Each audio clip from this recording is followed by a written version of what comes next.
Olá! Continuando a aula sobre vazão, nós iremos conversar agora sobre como calcular a precipitação efetiva pelo método do Soil Conservation Service, CSCS.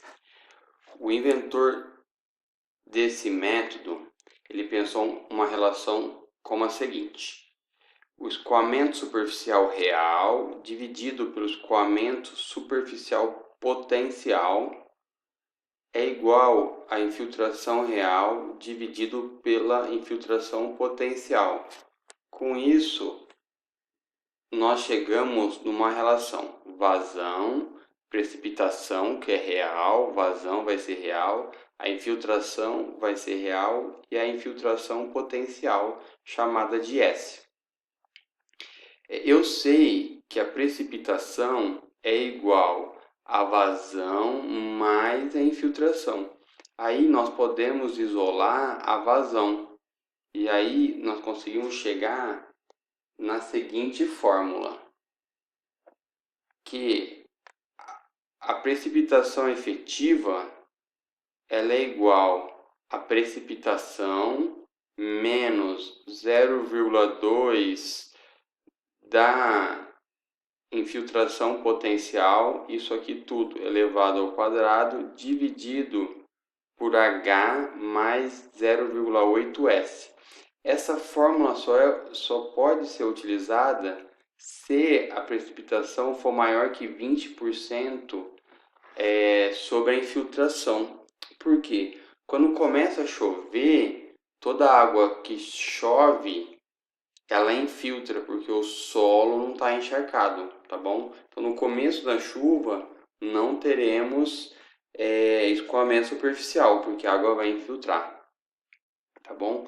É importante analisar que aqui a altura de chuva é a chuva acumulada. E aí, esse método, ele também é chamado de método número curva, tá? Porque ele estabelece para diferentes tipos de solo uma curva. Então, você tem um solo com maior infiltração, ele vai ter um valor. E aí a gente pode classificar esses solos de 0 a 100. Temos que tomar cuidado aqui, porque um solo com CN igual a 100, a infiltração é 0. E um solo com CN igual a 0, infiltra tudo. Então isso aí não existe, tá bom? E aí, para calcular essa infiltração potencial, que é o S, eu estabeleço o número de curva de cada solo. E aí a gente encontra o nosso S aqui, tá bom? O número de curva, ele depende do tipo de solo, da condição de uso do solo, a ocupação do solo, se é uma cidade, se é um pasto, e a umidade antecedente. Se eu tenho um solo seco, ele vai absorver mais água do que um solo úmido. Aqui nós temos os diferentes tipos de solo, grupo A, grupo B, grupo C. E aqui as condições de uso, pode ser a condição 1, 2 e 3. Eu vou apresentar a condição 1 e depois nós podemos achar a condição 2 e 3 a partir da condição 1.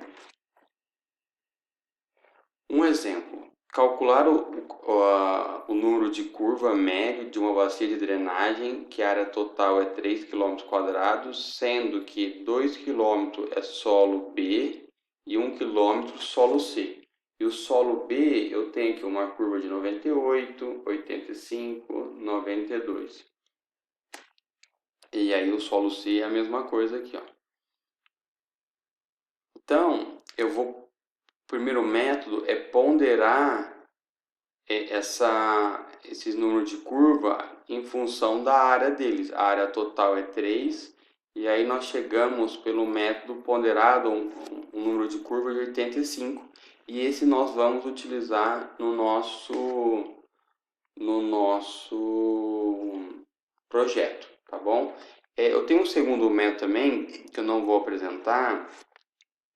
Ele é basicamente divisão da área permeável e da área impermeável, e aí eu faço a interpolação, tá bom? Vai dar uma coisa parecida, dá um CN igual a 85. Aí não tem uma diferença muito grande utilizar no projeto. Hietograma da chuva excedente. O que é hietograma? É um gráfico da intensidade de chuva pelo tempo, tá bom? Então, para calcular a chuva excedente pelo método do SCS, eu preciso calcular a precipitação acumulada. Tá? Então, eu tenho que fazer uma tabela e acumular essa curva. Vamos fazer um exemplo aqui, ó.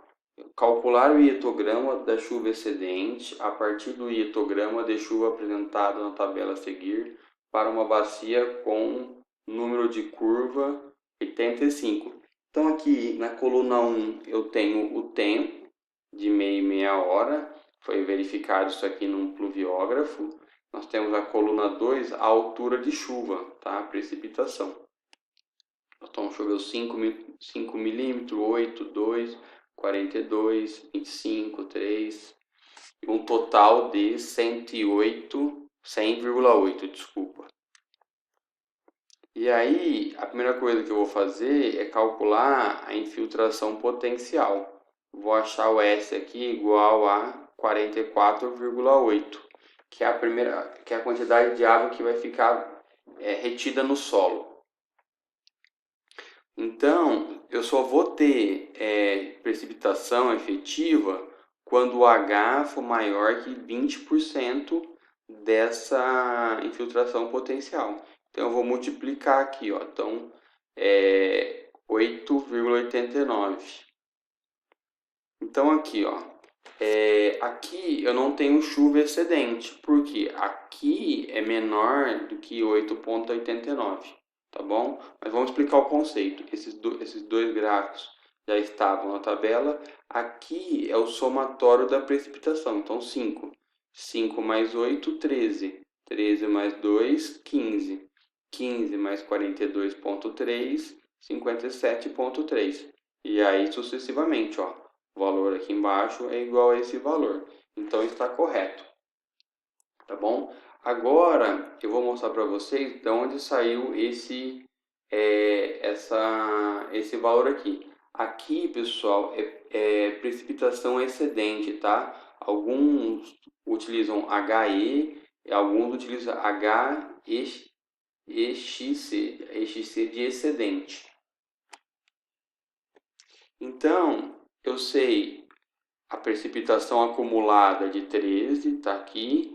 Calculei a infiltração inicial, 8,96 ao quadrado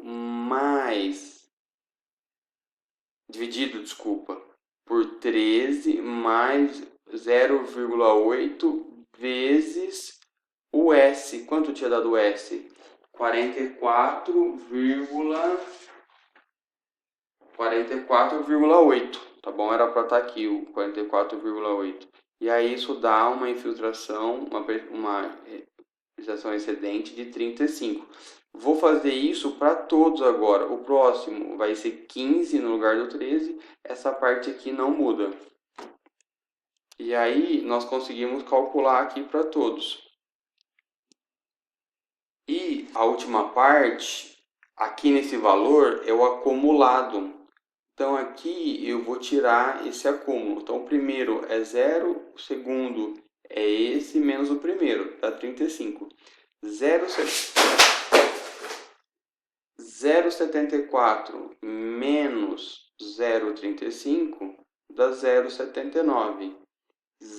25,1 menos 0,74 dá 24,4. E aí sucessivamente eu chego nos valores e eu chego que a precipitação efetiva foi de 61,7. Então choveu 100,8, desculpa, e vai ter uma precipitação efetiva que vai causar escoamento de 61,7. Então era isso.